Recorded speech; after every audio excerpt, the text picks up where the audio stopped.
Bonjour à tous et bienvenue à cette nouvelle édition de la revue de la presse camerounaise. Et le périple de ce jour, nous le démarrons avec le quotidien Capitaux Public Cameroun Tribune, qui nous fait savoir que l'exploitation minière au Cameroun, c'est notre fer de lance. Et d'ailleurs, c'est le Premier ministre chef du gouvernement, Joseph John Gouté, qui a inauguré hier la mine de fer de Bipindi Grand Zambi au nom du président de la République. Le gisement d'une capacité d'1 million de tonnes par an, exploité par l'opérateur camerounais Distant Resources SA, fait désormais du Cameroun un pays producteur. Le Premier ministre a également posé en fin de journée la première pierre du terminal minéralier de Kribi. Nous avons également le quotidien bleu, Le Jour qui en parle lorsqu'il titre ce matin, Région du Sud, Joseph John Gouté lance de grands projets miniers. Le quotidien d'information républicaine, Le Drapeau pour sa part, nous conduit également à Bipindi Grand Zambi où le Cameroun s'ouvre au fer. Estimé donc à 33,3 milliards de dollars, ce gisement permettra la production de 6 millions de tonnes de concentré de fer par an sur 56 ans, marquant une étape stratégique dans le développement économique et l'attractivité internationale du Cameroun. C'est à retrouver en page 5. En petite une, on parle d'élection 2025. C'est l'Est qui est sous haute vigilance. C'est à retrouver en page 3. D'ailleurs, nous avons le tri-hebdomadaire La Météo qui nous en parle amplement lorsqu'il titre présidentielle 2025, Atangandi évalue le processus électoral et la situation sécuritaire à l'Est. Et c'est le MINAT donc qui a, ce 22 septembre à Bertois, chef-lieu de la région, présidé une réunion avec les autorités administratives, les forces de défense et de sécurité, ainsi que les responsables de l'ECAM. L'agent du gouvernement en matière de processus électoral s'est assuré que toutes les dispositions sont prises pour une élection en toute sécurité. Nous poursuivons ce matin avec la nouvelle expression qui parle de détention arbitraire et nous fait savoir qu'Amnesty International interpelle le Cameroun.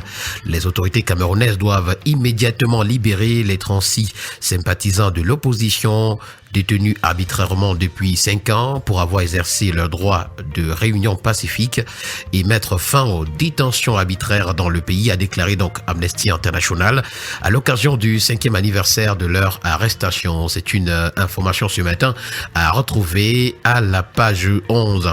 Nous avons le quotidien Vert Émergence qui en reparle.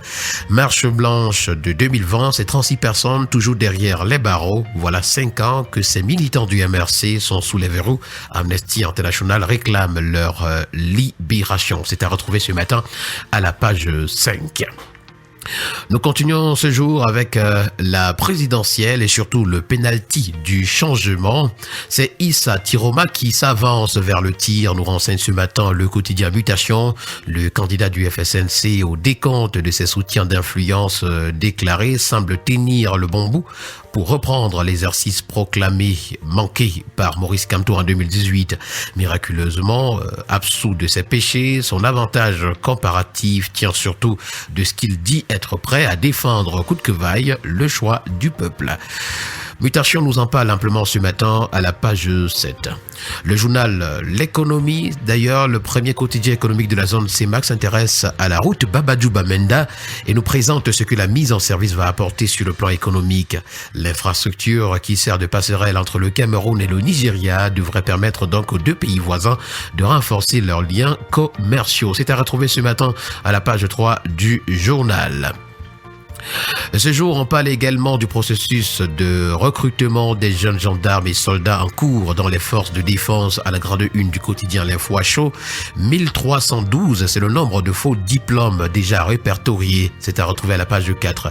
Et puis en page 11, le quotidien a donné la parole à Mamadou Mota, président par intérim du MRC, qui dit, je cite, « Il est temps que les chefs traditionnels soient reconnus comme des leaders légitimes et non comme des serviteurs d'une administration corrompu. C'est à retrouver, comme je l'ai mentionné tantôt, à la page 11 du quotidien L'Info à chaud.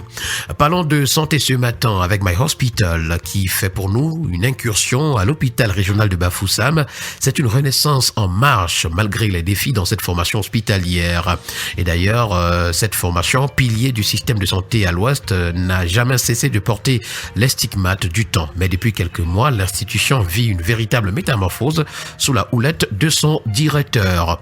Toujours en santé, et cette fois-ci avec le quotidien Éco-Santé, c'est l'hôpital général de Douala qui intéresse. Le ministre de la Santé lance la révolution des soins high-tech de ce côté. Et en visite de travail donc dans cette formation sanitaire, c'était le 22 septembre 2025, le ministre de la Santé publique, le docteur Manaouda Malachi, a officialisé une série d'investissements majeurs destinés à transformer l'offre de soins. Au cœur de cette initiative, le directeur général de l'hôpital a réceptionné des équipements de dernière génération, notamment un système d'imagerie médicale de pointe et 24 générateurs pour le service d'hémodialyse.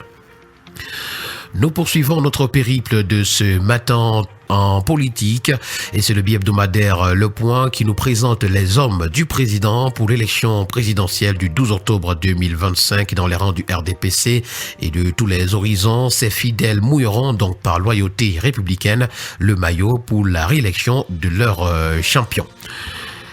Le bi-hebdomadaire L'Indépendant nous présente Sambelima comme un bastion imprégnable pour le RDPC.